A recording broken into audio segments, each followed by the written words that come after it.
This is the FO1 selfie stick. So, hi, I'm Katrina Tiong again of Happy and Busy Travels, and we talk about anything about traveling.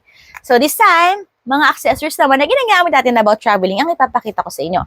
So we got this one. This is a selfie stick ng FO1.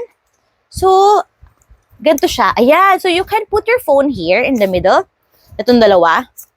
And then, madali siyang i-rotate din. If you want a portrait or landscape na kuha. And then, yung stick niya, mahaba-haba rin siya. Yan, kasya siya sa screen actually. And sobrang gaan niya. So, pwede siyang ilagay mo sa bag na hindi ka mabibigatan for your travels. Tapos, syempre, yung end niya, ganito siya. Yan. So, pwede mo rin siyang itayo na selfie stick.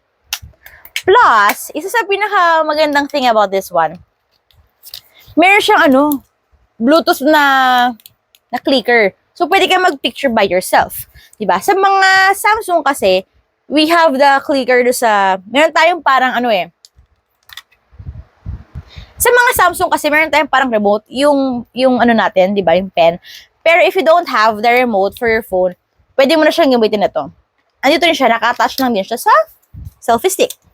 If you want to purchase this one, go to the link in our comment section and get your F01 selfie stick, which is compact and very portable.